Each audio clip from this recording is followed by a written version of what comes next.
राम राम। मैं सिर्फ नवीन कुमार और आज हम जो बात करने वाले हैं एक एसएमई कैटेगरी के अंदर में एक आईपीओ खुलने वाला है रामदेव बाबा सॉल्वेंट कंपनी का, जो कि 15 अप्रैल से 18 अप्रैल के बीच में खुलने वाला है। So let's proceed with this video.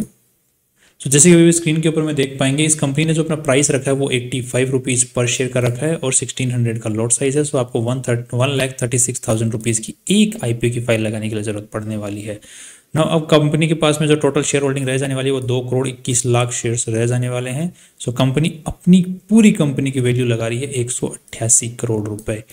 सो 200 करोड़ के आसपास में कंपनी पूरी कंपनी की वैल्यू लगा रही है। अब ये कितनी वाजिब है उसके बारे में हम चर्चा करते हैं। अब ये कंपनी उससे पहले जान लेते हैं करती क्या है। सो कंपनी यहाँ पर जो अपने एडिबल ऑयल होते हैं, राइस ब्रान एडिबल ऑयल, वो कंपनी मैन्युफैक्चर करती है। राइस ब्रान एडिबल ऑयल कैसे कैसे बनता है? जो राइस के ऊपर में एक ब्राउन कलर का शेल होता है, शेल के अंदर से ऑयल निकाला जाता है। सो वो मैन्युफैक्चर करने का कंपनी काम करती है। फिर वो मैन्युफैक्चर करने के बाद में कंपनी दूसरी कंपनियों को भी राइस ब्रान सेल करती है। वो जो ऑयल है वो सेल करती है, फिर वो अपने ब्रांडिंग से बेचते हैं।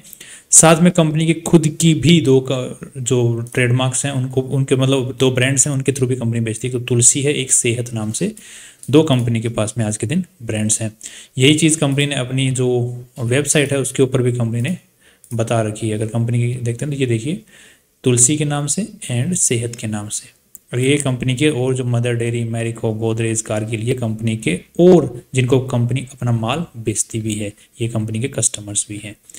सो कंपनी अच्छी खासे तरीके से काम कर रही है। एक एडिबल फैक्ट्री कंपनी के जोनर के अंदर में काम कर रही है।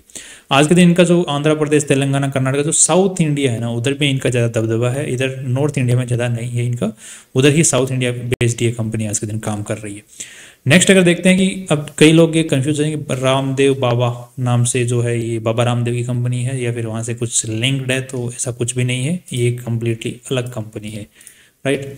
अब नेक्स्ट देख लेते हैं कंपनी किस तरीके से कमाई कर रही है और फ्यूचर इसका क्या हो सकता है। सो हम इसको पहले तय करेंगे कि सेल कैसे बढ़ रही है। सो सेल को अगर ध्यान में देते हैं तो रेवेन्यूज जो है वो 427 करोड़ रुपीज़ थे 2021 में, फिर 585। सो अच्छा खासा इंक्रीज यहाँ पे सेल में देखने को मिला, मतलब कंपनी अच्छा खासा सेल कर पाई माल। फिर बाद में 585 करोड़ से 700 करोड़ के आसपास में इंक्रीज हुआ। Now again there is an increase. But इस साल क्या हो रहा है, पिछले 9 महीनों के अंदर में यहाँ पे 60,000 के आसपास में टच हो जाना था। अगर यही ग्रोथ अगर रहती तो यहाँ पे 60,000 करोड़ रुपीज़ की सेल हो जानी चाहिए थी अब तक 9 महीनों के अंदर में। बट यहाँ पे अच्छा खासा डिक्लाइन यहाँ पे देखने को मिल रहा है। अब ये सिर्फ इसी के अंदर नहीं है, और भी जो कंपनियां इस सेक्टर की, उन सभी के अंदर में ये चीज़ को देखने को मिल रहा है। जैसे श्री वेंकटेश जो है, इसके अंदर भी अगर आप देखने की कोशिश करें तो टीटीएम के अंदर में 557 करोड़, सो इसमें भी डिक्रीज़ है। अगर हम इसके अंदर भी देखने की कोशिश करेंगे तो इसके अंदर में भी डिक्रीज़ है अच्छा खासा। गुजरात अंबुजा एक्सपोर्ट, इसके अंदर में देखने की कोशिश करेंगे तो इसमें वहीं पर है, ज़्यादा कुछ डिक्रीज़ है नहीं। और गोकुल के अंदर में देखने की कोशिश करेंगे तो यहाँ पर भी, इसके अंदर में भी वहीं पर है, इसमें भी डिक्रीज़ ज़्यादा कुछ है नहीं। बट कुछ कंपनियों में डिक्रीज़ है, कुछ कंपनियों में नहीं है। सो ये डिक्रीज़ है तो ये मार्केट के अंदर में कंपनी की जो ग्रोथ होती है उसको हिट करता है। और कहीं ना कहीं इन्वेस्टर के दिमाग में एक सवाल उठाता है कि आगे फ्यूचर में प्रोस्पेक्ट्स, ग्रोथ रुक तो नहीं गई है कंपनी की। सो एक सवाल उठाता है। बट राइस ब्रान जो एडिबल ऑयल है, इसकी जो जो जो मार्केटिंग है या फिर फ्यूचर में रहने की उम्मीदें ज़्यादा अच्छे खासे तरीके से हैं। हाँ, ये अलग बात है कि हाँ, ये तो सस्ता आता है, सो हर कोई आदमी इसको अफोर्ड कर सकता है बाकी जो तेल होते हैं उनके मुकाबले। सो इसके रहने की ज़्यादा उम्मीदें हमें बनी हुई है मार्केट के अंदर में, वो कोई दिक्कत यहाँ पे दिख नहीं रही है। नेक्स्ट अगर बोरोइंग्स की बात करते हैं तो 64 करोड़ की थी 2022 में, फिर 2023 में 99 करोड़ की होगी। अभी वहीं पे कंसिस्टेंट, मतलब बोरोइंग्स कंपनी ने बढ़ाई नहीं है ना। That's a again a good point from the company side. अब नेक्स्ट देख लेते हैं कंपनी आज के दिन में जो दूसरे ऑलरेडी कॉम्पिटिटर्स हैं मार्केट में, उनके साथ में कंपेयर कर देख लेते हैं कि वो क्या वैल्यू के ऊपर में बैठे हुए हैं और कंपनी अपने जो शेयर मार्केट में एंटर कर रही है तो क्या वैल्यू के ऊपर में कर रही है, तो हमें वहाँ पर कुछ अगर प्रॉफिट देखने को मिलता है या नहीं देखने को मिलता। तो यहाँ पे हम पिछले साल 2023 का जो डेटा है उसके अकॉर्डिंग यहाँ पे बात करेंगे, या फिर हम बात कर सकते हैं टीटीएम के बेसिस पे भी हम बात कर सकते हैं, बट लास्ट ईयर का हिसाब से ज़्यादा बेटर रहेगा। सो यहाँ पे 1313 करोड़ का यहाँ पे नेट प्रॉफिट है और कंपनी ने यहाँ पर अपनी जो वैल्यू लगाई वो 188 करोड़ रुपीज़ की लगाई है। सो 188 डिवाइडेड बाई 13, तो यहाँ पे जो वैल्यू निकल के आ रही है, पी रेशियो वो 14 साढ़े 14 का आ रहा है। सो इसको कंपेयर करके देखते हैं। यहाँ पे इसका पी 18 का जो खराब है, जो मार्केट में आईपीओ लेके आ रही है उससे, ये 17.8 का, इससे भी बेटर है जो आईपीओ लेके आ रही वो कंपनी, इससे भी बेटर है। और श्री कुंती से अगर बात करते हैं तो इससे इसके मुकाबले थोड़ी ज़्यादा कम कमाई कर रही है, ये ज़्यादा अच्छे से ज़्यादा कमाई कर रही है कृति वाली। श्री वेंकटेश की बात करते हैं तो ये इसके मुकाबले भी आईपीओ लाने वाली कंपनी ज़्यादा अच्छे से कमाई कर रही है। सो वैसे देखा जाए तो यहाँ पे कमाई के मामले में ज़्यादा अच्छे से कमाई कर रही है जो आईपीओ लेके आ रही है वो। नेक्स्ट देख लेते हैं कि आज के दिन वैल्यू कितनी लगाई है कंपनी की, जिस हिसाब से कमाई कर रही है उस हिसाब से। सो यहाँ पे पीई और पीबी रेशियो देख लेते हैं अभी। सो नेटवर्थ आज के दिन जो कंपनी ने बताई है खुद की, वो बताई है 70 करोड़, 68 करोड़। एंड यहाँ पे कंपनी जो पैसा उठाने वाली है वो 50 करोड़ रुपीज़ पैसा उठाने वाली है। सो 70 प्लस 50 नॉट दैट्स 120, 5 करोड़ के आसपास में हम मान लेते हैं, थोड़ा खर्चा वर्चा हो जाएगा 5-10 करोड़ रुपए। सो 120 प्लस माइनस कर दो 5 करोड़, 115 करोड़ से एक बार हम कैलकुलेट करके देख लेते हैं। Now that's again 1.6।